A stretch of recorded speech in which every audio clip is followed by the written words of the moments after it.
iron jack.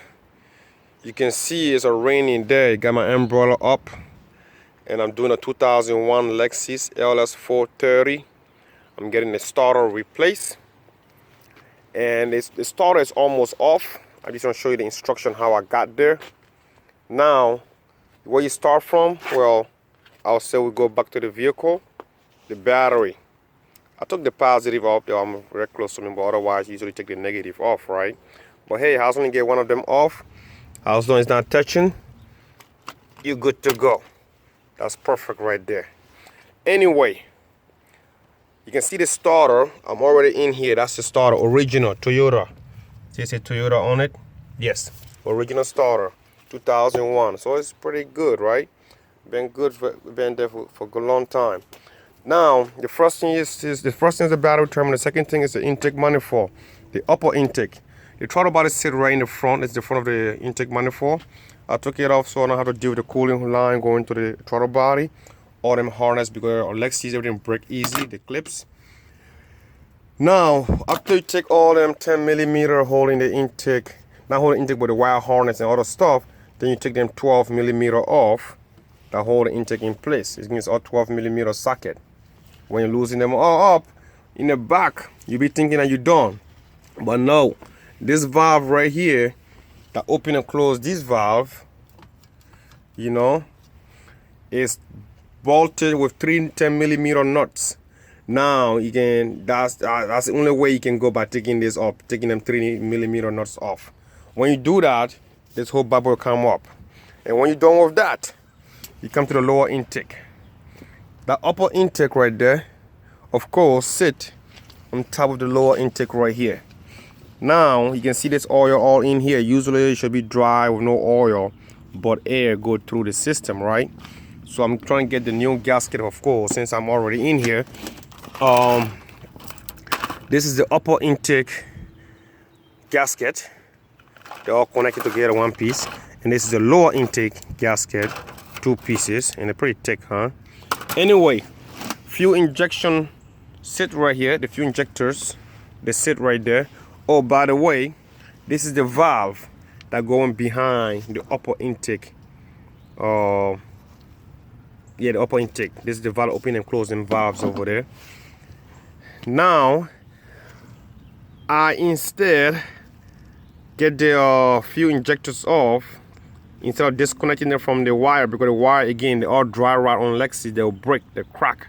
So instead of unplugging them, I disconnect them. It's two 12mm hold them in place. It's sit right on top of this black piece. Make sure you don't lose that. I got all 4 of them right there. Yes. And the injector was easy to come out. I just rocked a little bit, they all came out. Now, 12mm again hold this bad boy in place. A lot of them, sometimes you won't see them because this, especially this kind where dust will be covering them. They want to hide it in the hole in there. Yeah, it's a lot of them holding it. Go around and remove them. Let me see, 1, 2, 3, 4, 5 on each side of the intake. So if you take 10 total around, you know you good. After the injectors, of course, I have to tie things on the side to make room to get my lower intake removed, which I use a tie wrap to hold injector rail in place. This side right here, I couldn't get the intake off without taking the injector rail completely off. Of course, I left the injectors on the wire harness because, again, you don't want to unplug them, because this harness, they break so easy. Then you're gonna have a misfire problem later on.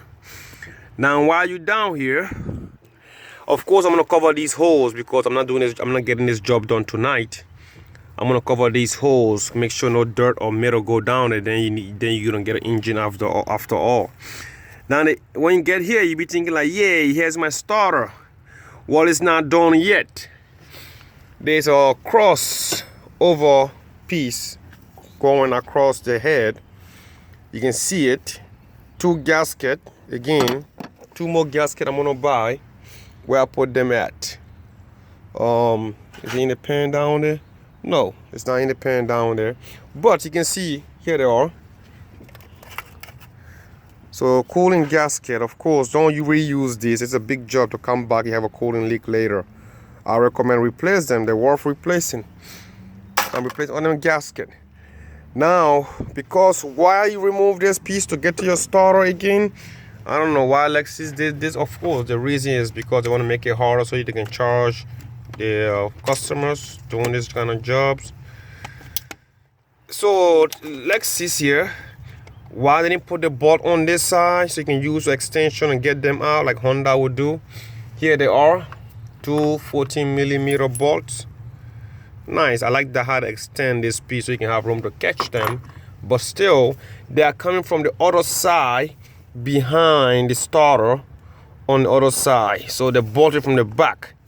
So because this aluminum right here sit right over here, this two bolt and this two right here holding it in place. See the cooling, red looking cooling. Of course Toyota is red cooling. You can get to the bolt back there until you remove that cross piece, and when you remove it, this one was easy to get to, but this one here I couldn't because this piece was on the way. And this is where the wire harness came through and it came to the starter. It's a signal wire on my hand where I already disconnected, and this is the hot wire from the battery coming to the starter. I already disconnected, and then I have to rock this bad boy and get it out of my way. So now this starter is about to come out right in your face. I didn't rock it yet. I didn't move the starter yet. Let's see how hard it's gonna come out by me rocking it. I will recommend the customer if you can change them knock sensors. There's two of them. You can just change the knock sensor. You gotta change the knock sensor and the harness, because the harness alone can be a problem too, especially when you disconnect them from here. Oh, the starter wasn't easy to rock. Look at that. Now let me see how hard it can come out. If it gives me a problem to come out, I will just turn the cell phone off, the camera off, and use my other hand to help me. Especially the knock sensor is right there. You don't want to break or hit it with your starter and break that clips. Then if the customer says you're not gonna buy the knock sensor, you have to buy it. Anyway, here's my starter coming out. That wasn't too bad, and it's about to come out right now. Yep, that's my starter right here, and it's that's it. Hello. Hi. Okay. Now you see where the starter sit at. Right in that hole, you can see the flying wheel in there. That's what the starter grab and turn that engine, yo. Yeah. Now all I gotta do is cover these holes. Make sure no dirt or metal fall down there. And from there,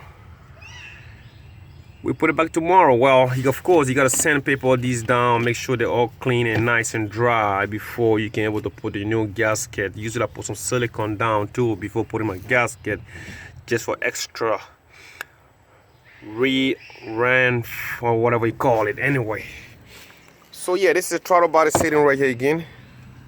It's a lot of bolts to remove, a lot of nuts. See my nuts up there, they're not in a safe place, but I'm doing this job by myself. Because I want to cover these right away before anything from up there falling down here. Of course, my magnet plate cool. I'm going to put everything in the magnet plate after I close this up, so nothing will drop down there. Yeah, this is Iron Jack Lexus LS430 starter.